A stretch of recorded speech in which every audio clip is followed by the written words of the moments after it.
நீங்கள் எப்போதாவது இரவு முழுக்க கண் விழித்து, இனி எனக்கு விடியலே வராதா என்று மனம் நொந்து கேட்டதுண்டா?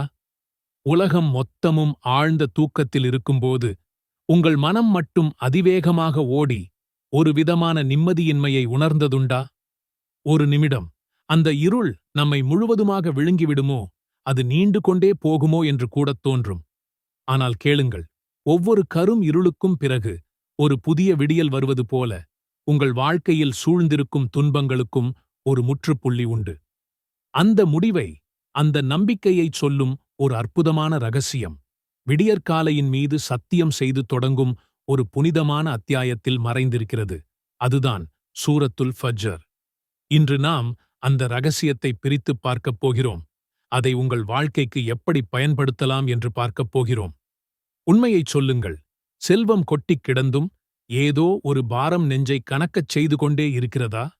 வீட்டில் எல்லாமே இருந்தும் காலை எழுந்ததும் உங்கள் கண்கள் கலங்குகிறதா? அல்லது பைக் இல்லை, வேலை இல்லை, கடன்தான் என் வாழ்க்கையின் மிச்சம் என்று விரக்தியில் இருக்கிறீர்களா?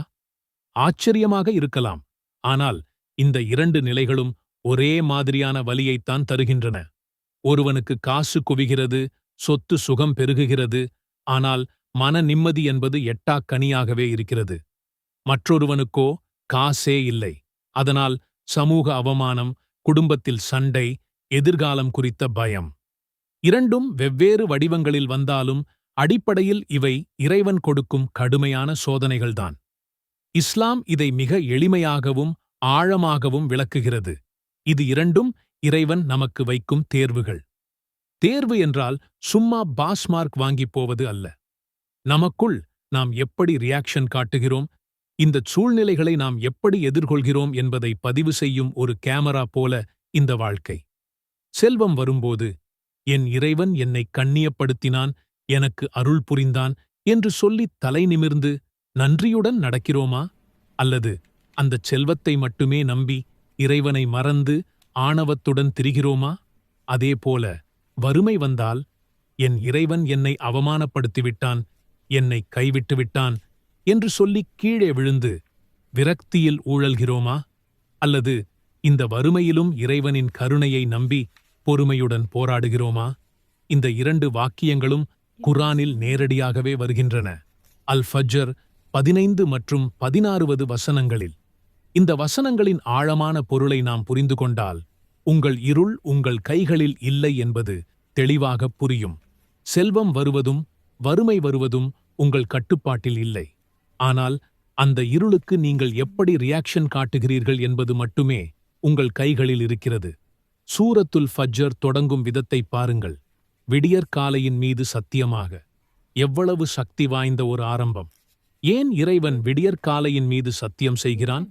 ஏனெனில் விடியற்காலை என்பது வெறும் பகலின் ஆரம்பம் மட்டுமல்ல, அது இரவின் முடிவை, இருளின் நிரந்தரமின்மையை உறுதி செய்கிறது.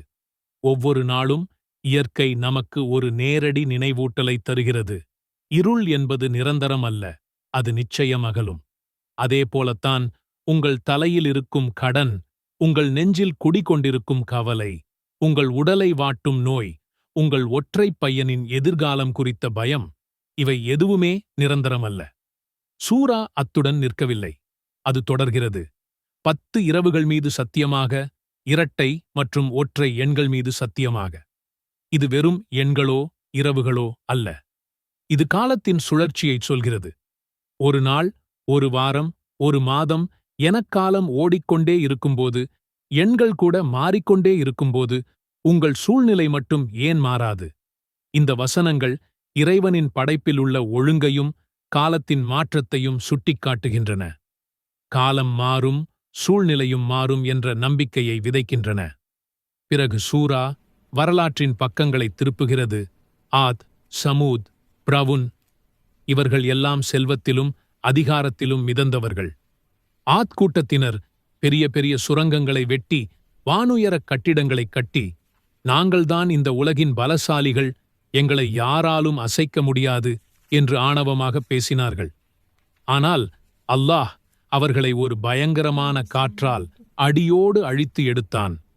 சமூத் கூட்டத்தினர் பாறைகளையே செதுக்கி அதில் கோட்டைகளைக் கட்டி, நாங்கள்தான் நிலைத்தவர்கள், எங்களை வெல்ல ஆளில்லை என்று இருமாப்புடன் வாழ்ந்தார்கள். அல்லாஹ் அவர்களை ஒரு பயங்கரமான அதிர்வால் ஒரே இரவில் அழித்தான். பிரவுன் தன் அசைக்க முடியாத படையுடன் மூசா நபியைத் துரத்தி கடலை கடக் முயன்றான். ஆனால் கடலே அவனை முழுவதுமாக விழுங்கியது. இந்த வரலாற்றுக் கதைகளின் சுருக்கம் என்ன தெரியுமா? செல்வம் உங்கள் கைகளில் இல்லாத போது நீங்கள் இறைவனிடம் திரும்புகிறீர்கள்.